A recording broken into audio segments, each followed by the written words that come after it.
Apa judul khotbahnya Bapak Ibu? Anugerah dan Taurat, Ananias dan Safira. Kis 5 ayat 5 lalu ayat 10. Ketika mendengar perkataan itu, rebalah Ananias dan putuslah nyawanya. Maka sangatlah ketakutan semua orang yang mendengar hal itu. Itu kematian Ananias. Sekarang kematian Safira ayat 10. Lalu rebalah perempuan itu, Safira, seketika itu juga di depan kaki Petrus, dan putuslah nyawanya. Ketika orang-orang muda itu masuk, mereka mendapati dia sudah mati, lalu mengusungnya keluar dan menguburnya di samping suaminya. Siapa suaminya? Ananias. Haleluya. Kalau bicara tentang Ananias, sebenarnya dalam kitab Kisah Para Rasul ada 2 orang Ananias. Yang pertama adalah Ananias yang pernah mendoakan Rasul Paulus pada saat dia buta. Karena pada saat dia berjalan ke Damsyik, Tuhan menjumpai dia buta Bapak Ibu. Allah kemudian menyuruh Ananias ini seorang murid, untuk mendoakan Paulus. Dan pada saat Paulus didoakan, maka matanya kemudian bisa melihat kembali. Ya, selaputnya kemudian gugur dari matanya, dia bisa melihat.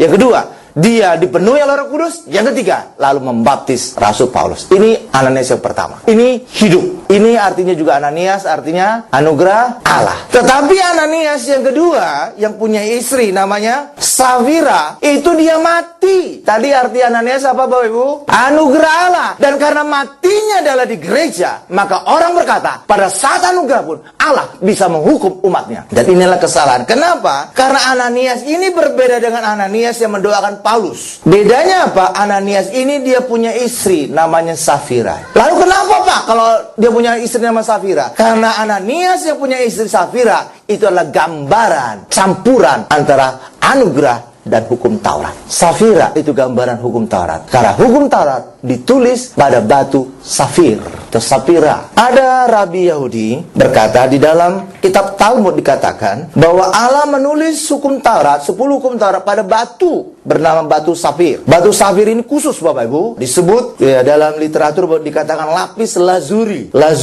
Ya Bapak Ibu. Nah, mungkin kita juga berkata, "Oh Pak, saya tidak percaya kepada Rabi, Pak. Saya lebih percaya kepada pendeta. Saya tidak percaya kepada Talmud, Pak. Saya lebih percaya kepada Alkitab." Kita mengacu kepada Alkitab saja tentang batu safir ini. Mari kita buka Keluaran 24 ayat 9 sampai dengan 10. Bahwa jelas inilah batu tempat Allah menuliskan 10 hukum Taurat di puncak Gunung Sinai. Keluaran 24 ayat 9 sampai dengan 10. Dan naiklah Musa dengan Harun, Nadab dan Abihu, dan 70 orang dari para tua-tua Israel. Lalu mereka melihat Allah Israel. Kakinya berjejak pada sesuatu yang buatannya seperti lantai dari batu nilab, dan yang terangnya seperti langit yang cerah. Jadi ini adalah batu tempat Allah menuliskan 10 hukum Taurat. Bisa kami ke bahasa Inggris. Nah, apa tulisannya Bapak Ibu? Sapphire stone. Dalam bahasa Indonesianya adalah batu nilab, atau itu adalah batu safira. Jadi batu safira itu adalah batu tempat Allah menuliskan hukum Taurat. Jadi ini gambaran hukum Taurat. Jadi Ananias dan Safira artinya anugerah Allah plus hukum Taurat, dan itulah campuran, dan itulah yang mematikan. Itulah sebabnya Ananias ini mati di gereja. Hal yang sama juga dengan kita Bapak Ibu.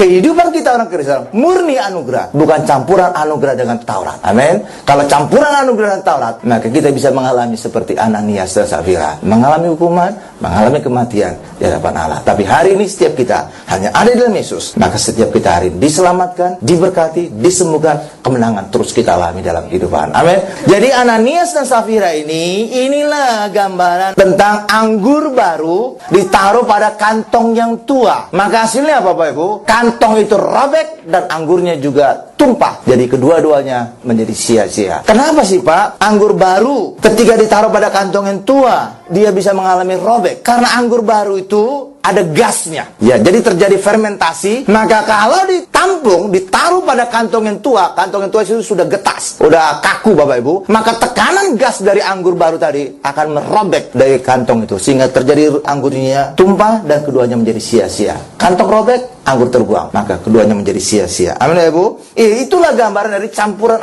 anugerah dan Taurat. Hal yang sama juga dengan di dalam kitab Wahyu dikatakan orang yang suam-suam akan dimuntahkan oleh Allah. Seringkali pengertian suam-suam ini adalah apa Bapak Ibu? Satu, orang Kristen yang sangat baik, satu lagi orang yang sangat jahat. Itu pemahaman yang salah. Kalau seandainya adalah suam-suam adalah tengah-tengahnya, maka saya yakin saudara lebih memilih tengah-tengah dibandingkan orang Kristen yang jahat. Tapi justru tengah-tengah ini yang dimuntahkan oleh Allah. Berarti ada something wrong. Bukan itu maksudnya. Lalu apa maksudnya tentang suam-suam? Maksudnya suam-suam adalah karena orang tidak 100% anugerah, tidak 100% Taurat. Di tengah-tengah inilah yang dimuntahkan oleh Allah.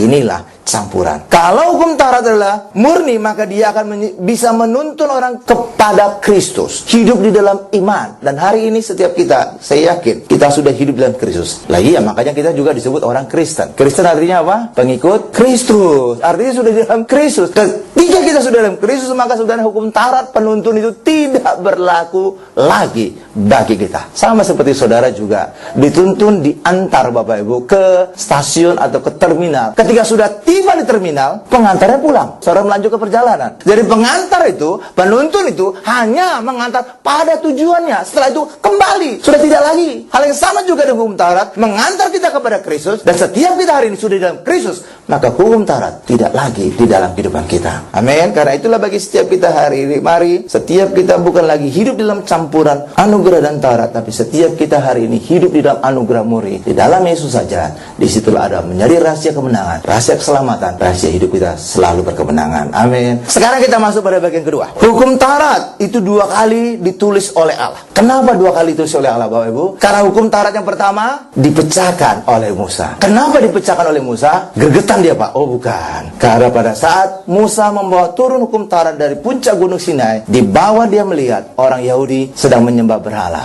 Berhalanya apa? Patung, lembu, emas. Itulah sebabnya sangat marah dia lempar itu Bapak Ibu. Nggak tahu ada yang kena barangkali, benjol.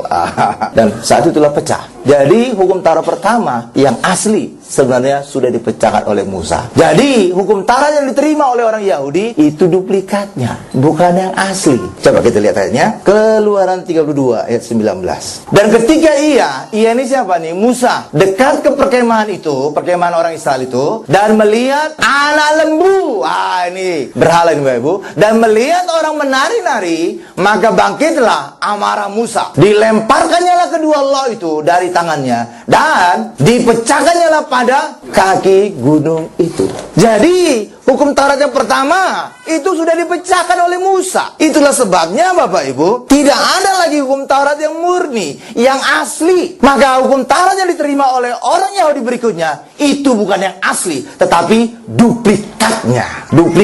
Dan pada saat hukum Taurat duplikat ini, di sini ada peran Musa. Karena kemudian Allah memerintahkan kepada Musa, pahatlah kembali 2 loh itu, supaya aku menuliskannya kembali seperti yang pertama. Jadi di situ ada peran Musa. Sebelumnya Allah sendiri yang mahat, Allah sendiri yang mengukir 10 hukum Taurat. Tetapi yang kedua, Musa ada bagian di dalamnya. Itulah sebabnya hukum Taurat ini bukan yang asli. Karena itulah tuntutannya juga bukan tuntutan yang asli. Kalau yang asli itu tiba pada orang Israel, perkemahan orang Israel itu bisa mati semua Bapak Ibu.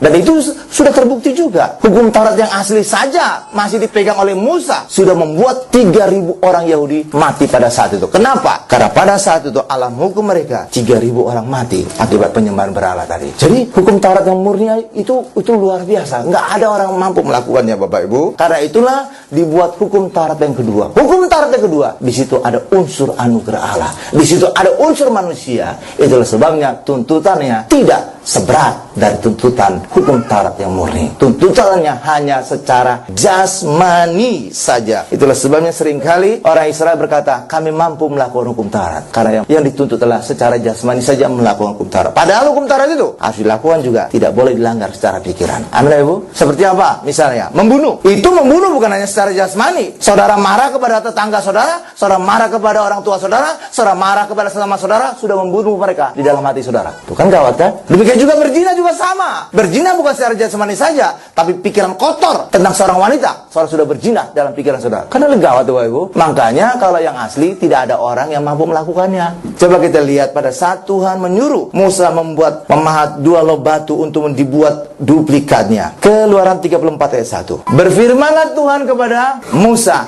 pahatlah 2 loh batu sama. Berarti batu apa nih Bapak Ibu? Sapir atau safira. Batu yang sama, batu safir dengan yang mula-mula. Maka aku, huruf besar ini Allah, akan menulis pada loh itu segala firman yang ada pada loh yang mula-mula yang telah kau pecahkan. Jadi di sini ada peran Musa, benar Bapak Ibu? Dan karena ada peran manusia, makanya tuntutannya juga tidak seberat dari tuntutan hukum Taurat yang pertama yang dipecahkan oleh Musa. Tetapi ketika Yesus datang ke dunia, Yesus akan menggenapi hukum Taurat itu, maka hukum Taurat itu harus dipulihkan kepada yang murni. Itulah sebabnya Tuhan Yesus juga berkata, kalau kamu marah, kamu telah membunuh saudaramu di dalam hatimu. Kalau kamu melihat wanita dan menginginnya, maka kamu telah berzina dalam hati. Benar? Nah, itulah hukum Taurat yang asli. Kenapa harus dipulihkan kepada hukum Taurat yang asli? Karena Yesus akan menggenapi hukum Taurat tadi lewat kematiannya di atas kayu salib. Dan lewat kematian di atas kayu salib, maka hukum Taurat tadi tidak berlaku lagi bagi kita orang Kristen. Amin. Tuhan Yesus tidak meniadakan hukum Taurat loh Bapak Ibu, tapi menggenapinya supaya tidak berlaku bagi kita orang Kristen. Kenapa sih Pak bisa Pak? Lewat Tuhan Yesus menggenapi hukum Taurat, maka kita tidak mengalami lagi berlakunya hukum Taurat. Karena hukum Taurat itu adalah hukum. Hukum Taurat itu hukum Bapak Ibu. Makanya dalam bahasa Indonesia ada 2 kata, hukum Taurat. Kalau dalam bahasa Inggris 1 kata, law. Karena itulah sifat hukum ada pada Taurat. Apa sifat hukum pada Taurat? Bahwa kalau ada dosa, barulah hukum itu akan bergerak. Barulah hukum itu akan aktif. Saya ambil contoh. Undang-undang lalu lintas.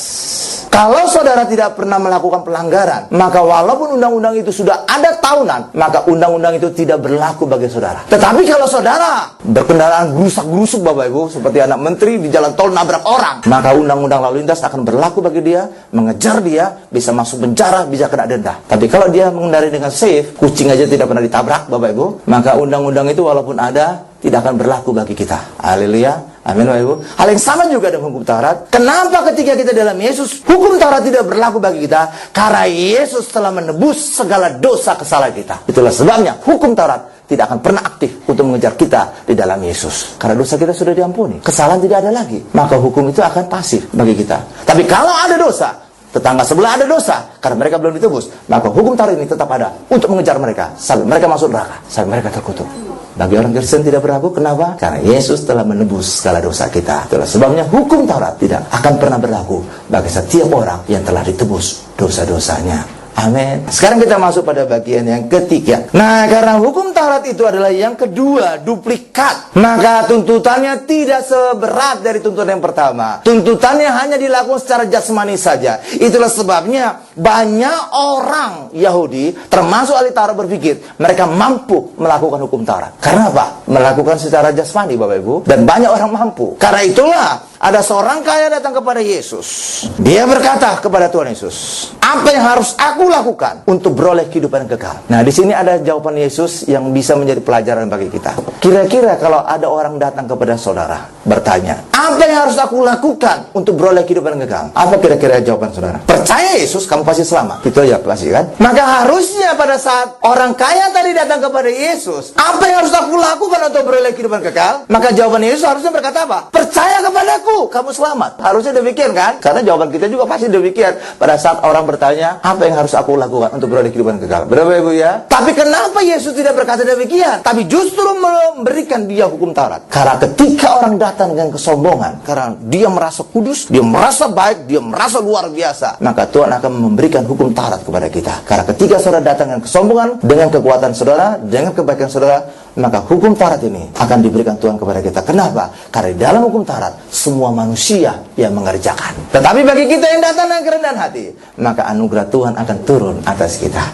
Itulah sebabnya penting sekali untuk orang Kristen punya kerendahan hati, supaya saudara hari ini mengalami anugerah Tuhan, bukan mengalami hukum Taurat di dalam kehidupan kita. Kalau saudara diberikan hukum Taurat, setiap kita pasti gagal. Setiap kita pasti gagal. Kenapa pasti gagal? Yang bawa hukum Taurat turun saja dari puncak Gunung Sinai, siapa namanya? Musa Bapak Ibu. Musa saja yang membawa turun hukum Taurat dari puncak Gunung Sinai, itu gagal. Buktinya apa? Dia mati. Di gunung apa? Di gunung Nebo. Nah, Musa saja gagal Bapak Ibu, padahal dia yang membawa hukum Taurat turun dari puncak Gunung Sinai. Benar? Lalu siapa lagi yang hebat dalam perjalanan yang juga gagal? Daud. Daud dikatakan Allah hatinya melekat kepada Allah. Benar Bapak Ibu? Wah, itu hebat itu Bapak Ibu. Jadi dia mengerti hati Allah. Ini pun gagal. Ada dua kegagalan. Apa dua ini Bapak Ibu? Pertama, dia berzina dengan Betseba. Langsung hamil Bapak Ibu. Lalu menutupi kehamilannya. Dia ingin ngakali suaminya. Siapa nama suaminya?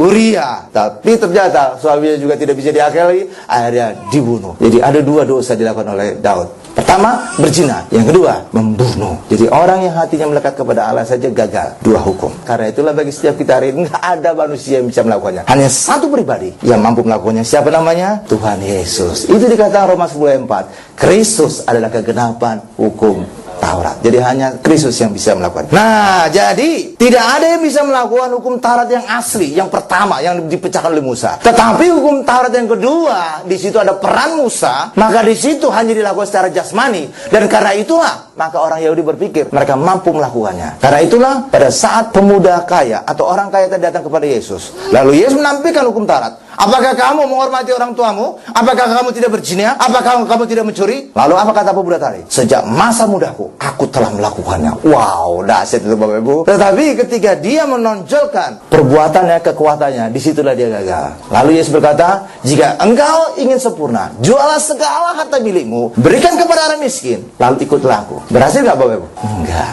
Artinya apa kalau dia nggak berhasil? Berarti dia lebih menonjolkan, lebih memilih hartanya dibandingkan ikut Yesus. Dan itu melanggar hukum yang pertama. Jangan ada ilah lain di hadapan Allah. Artinya dia lebih mementingkan hartanya. Hartanya telah menjadi ilah bagi hidupnya. Gagal kan? Coba kita lihat ucapannya. Markus 10:20. Lalu kata orang itu kepadanya, Guru, semuanya itu telah kuturuti sejak masa muda. Wow, luar biasa. Ya, jadi dia menyombongkan kehebatan dia. Tapi ketika Yesus berkata, ada satu lagi kurang. Jika engkau ingin sempurna, jualah segala harta milikmu, bagikan kepada orang miskin, dan ikutlah aku. Disitulah dia gagal. Dia telah menjadikan harta miliknya menjadi ilah di hidupnya. Karena itulah dia gagal. Bagi kita juga hari ini, mari jangan sombongkan kehebatan saudara, jangan sombongkan kegudusan saudara. Saudara pasti gagal. Tapi hari ini dengan kerendahan hati kita datang kepada Yesus, maka Tuhan akan memberikan anugerahnya setiap kita. Dan anugerah inilah yang menjamin keselamatan pasti kita terima, berkat pasti kita terima, kesembuhan pasti kita terima, dan kemenangan pasti kita terima. Amin. Nah, Allah itu memberikan hukum Taurat yang kedua. Itu sebenarnya ada unsur anugerah. Ya, ada unsur kasih karunia. Ya Bapak Ibu, itulah sebabnya hukum Taurat yang kedua ini ya hanya secara jasmani saja dilakukan. Bukan seperti hukum Taurat yang pertama yang dipecahkan oleh Musa Bapak Ibu. Dan itu juga terlihat pada saat Musa membawa turun hukum Taurat yang kedua. Wajahnya bersinar. Kenapa dia bersinar wajahnya? Karena dia baru saja berbicara dengan Tuhan. Dia baru saja mendapatkan kasih karunia Tuhan. Itulah sebabnya ini sebenarnya rada campuran Bapak Ibu. Dia dapatkan anugerah, tetapi di tangannya dia memegang hukum Taurat. Coba kita lihat Keluaran 34 ayat 9, lalu loncat ayat 29. Serta berkata, ini Musa berkata, jika aku telah mendapat kasih karunia di hadapanmu ya Tuhan, berjalanlah kiranya Tuhan di tengah-tengah kami. Tuhan berjalan nggak Bapak Ibu? Berjalan. Artinya apa? Musa dapat kasih karunia. Sekalipun bangsa ini suatu bangsa yang tegar tengkuk, tetapi ampunilah kesalahan dan dosa kami. Ambillah kami menjadi milikmu. Oke. Jadi Musa mendapatkan kasih karunia Tuhan. Dibuktikan Tuhan kemudian berjalan di tengah-tengah orang Israel. Nah, sekarang kita lihat ayat 9 ini. Wajah Musa bersinar. Ketika Musa turun dari gunung Sinai, kedua loh hukum Allah ada di tangan Musa. Ketika ia turun dari gunung itu, tidaklah ia tahu bahwa kulit mukanya bercahaya, oleh karena ia telah berbicara dengan Tuhan. Jadi di sini sebenarnya ada gambaran campuran juga, bahwa Musa mendapatkan kasih karunia dan terbukti dia bisa berbicara kepada Tuhan. Dia bisa melihat Tuhan. Tetapi di tangannya masih ada hukum. Nah, hukum ini, ya hukum Taurat Bapak Ibu. Jadi ada campuran. Wajahnya menampilkan kemuliaan Allah, menampilkan sinar kemuliaan Allah, menampilkan bahwa dia dapat kasih karunia, tetapi tangannya dia memegang hukum Taurat. Itu seperti Ananias dan Safira. Ananias artinya anugerah Allah, tetapi dia punya istri namanya Safira, gambaran Taurat. Dan ini memimpin kepada kematian.